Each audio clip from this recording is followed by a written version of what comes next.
Welcome back to Pinup and Paint. If you remember last time, we were about to paint this sketch that we created, so let's go ahead and get into it. These are the colors that I'm using to mix for my skin tone.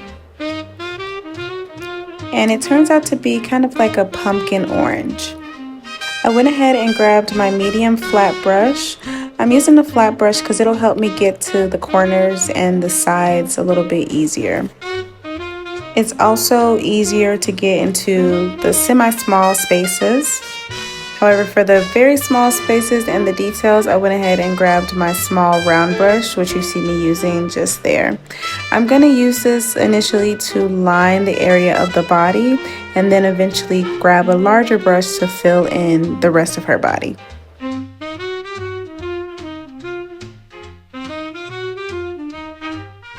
I went ahead and grabbed that same flat medium brush that I used at the very beginning for the face, and I'm going to fill in the rest of the body, leaving spaces for the darker parts that I'm going to use to shade.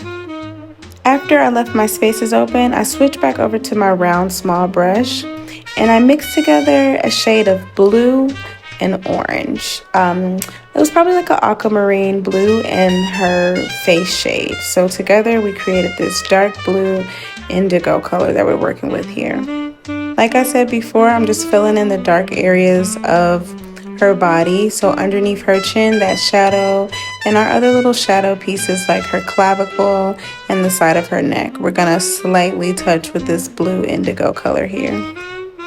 I mixed more orange into that blue that I just previously had to make kind of like a orangey blue for her eyebrows, and cleaned off my small brush, dipped back into the regular blue with all of its power and getting into the pupils of the eye. Again, with the small details, I like to use a small round brush so I can get in exactly where I need to be. At this point, I'm just focusing on the darkest parts of my face with that small brush, and eventually I'm going to go ahead and blend it.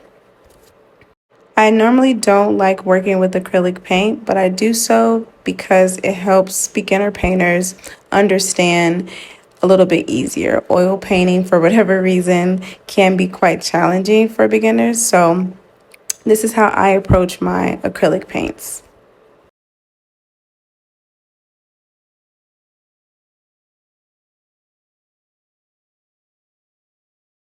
So I'm using the same technique as I did before. Like I told you guys, the smaller details, the smaller areas, they require the round small brush. And for the larger areas, I'm going to switch back over to that medium flat brush and get the area done a little bit easier and quicker. Now it's time to move on to the lips. You saw the color that I chose for my lip color. I really like this red because it's a very deep red and it leans closer towards the cooler side. And because there's a lot of coolness in this painting, I feel like it works really, really well. This next part is very, very important. And this is an acrylic technique that can be used for any acrylic piece. So I basically took that dark blue color, and to soften up those edges, I took that watered down blue and just kind of went back and forth right underneath that deeper blue.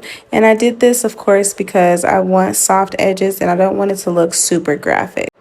Next, I'm still just focusing on putting in my shadows with that deep blue color, still working with a small brush here, just slowly getting those shadow pieces in there. So right under those shadow pieces, I'm putting the same color that I used for the skin tone.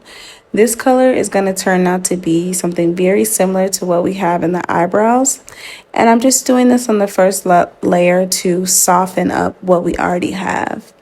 This piece is not graphic at all, so we want softness all throughout. This is the part of the piece where I decided to just go with the flow, still going back and forth with both colors until I have a really, really soft mixture of both, and layering it so that it can look as natural and smooth as possible.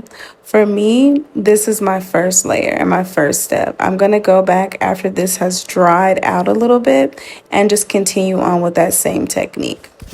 Now it's time for the highlights. I go in straight with white in the areas that I see my highlights being. Not really focused on trying to make it too perfect, but I do have a lot of acrylic paint on my brush just so I can have potential to blend easier.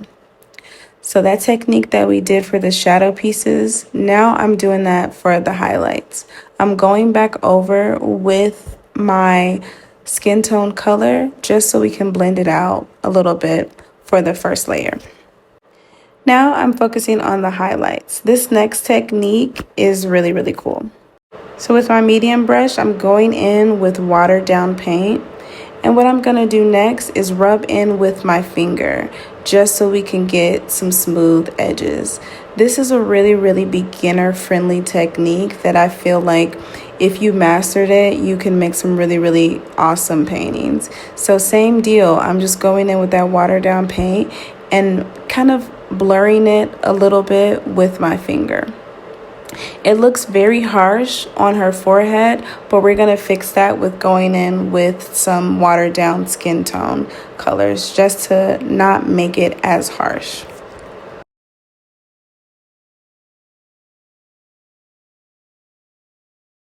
Next step is to go in with some blush using that same watered down technique. I have my watered down red, very watered down, and then I'm just putting it on the skin tone and rubbing it out and blurring it with my finger. The blush on the right is still very, very harsh, so I'm going to go in with that skin tone color around it, watered down of course, and kind of mix it all together. So next I'm taking watered down, kind of that color, the same color that we used for the eyebrows, taking that watered down and going in for some of the darker shadows on the face and around the nose.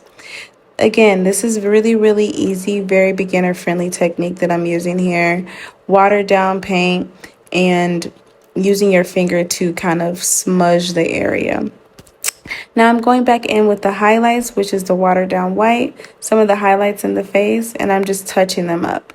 Just going for where I see. I'm not going in any rhyme or reason, just doing what I see to the best of my abilities. Next, I'm going to go in with the smaller detail brush, using that same shade that we did for the eyebrows and kind of touching up the darkness around her eyes. Remember guys, for me, this is a very, very stylized portrait of a pinup. This is not anything that's hyper realistic. This is for my beginners and how I usually approach acrylic paintings. Now that watered down technique that I was using before is pretty much what I'm going to do for the rest of the painting, coupled with this technique that I'm doing here. It's called scrubbing. I'm just scrubbing the paint on the canvas layer by layer until we soften up those edges. And we're going back and forth between our skin tone color and our shadows. A really, really good tip, guys, is if we are blending, we want to make sure, especially with acrylics, that if we want to use the wet on wet technique, that we have enough paint on our brush to do so.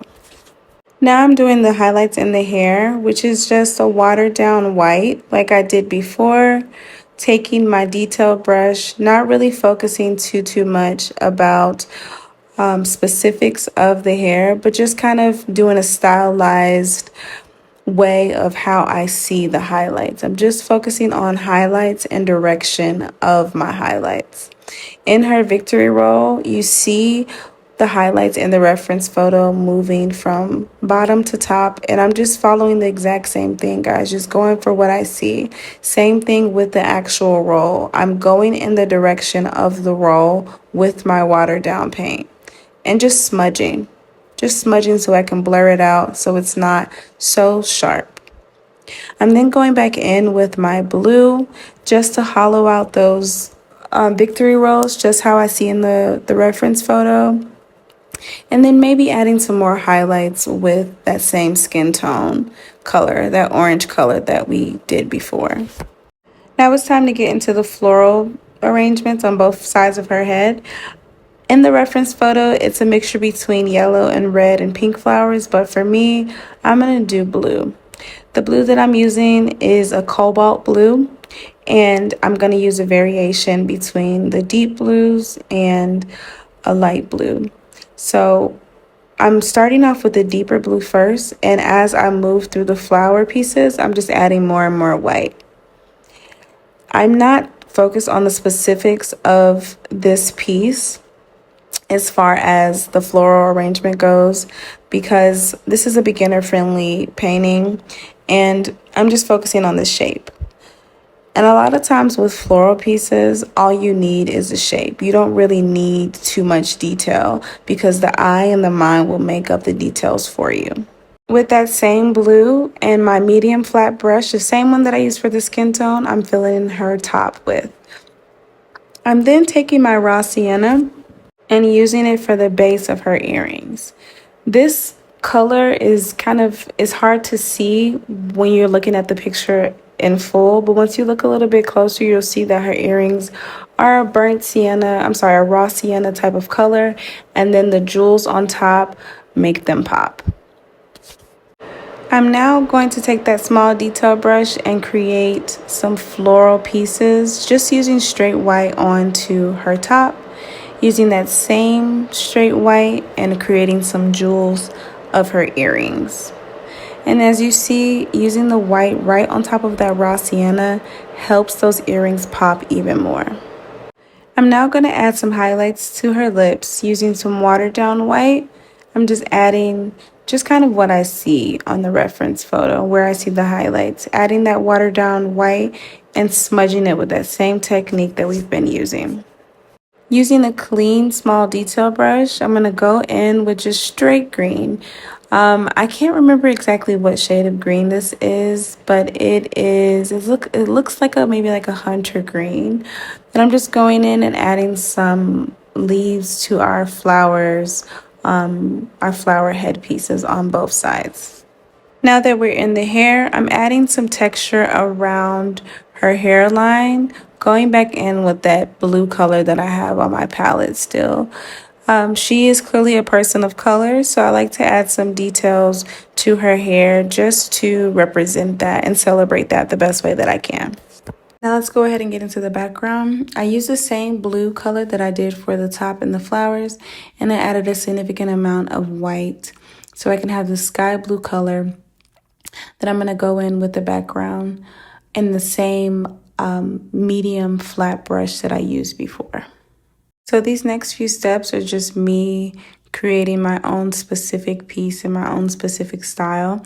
I'm taking a decal that I got from the art store and I'm just creating this really, really ornate, I don't know what you would call it. They say that it was damask. It's like a damask type of pattern with that blue that we've been using in the background. I'm just going to do this all around the figure, around her face and everything because I just think it looks really, really cool. You can find these stencils online. You can create your own. If you guys want a video on how to create stencils, let me know and I will totally make it because I love doing them.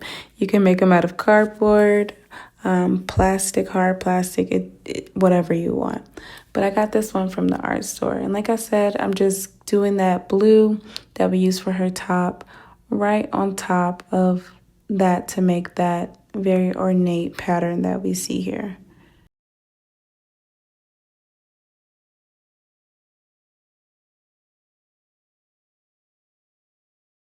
For this next step, I am going in with a very bright yellow and my detail brush, and I'm just doing a streak of yellow across this piece because I think that it brings a lot of direction and form to what we already have.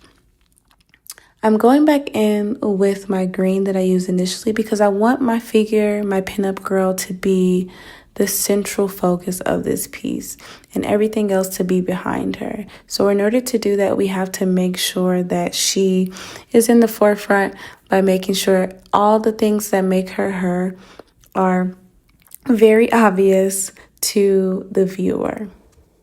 Again, guys, this is a stylized piece done by me. We did not follow the reference fully. This is just some things that I would do in my specific style that I thought would look really, really cool. And I hope you guys like it. That's pretty much it. This is the completed piece. Let me know what you guys think. And this is also available on my website for purchase for prints and merch with this specific piece. Okay, guys, thank you so much for watching. See you next time.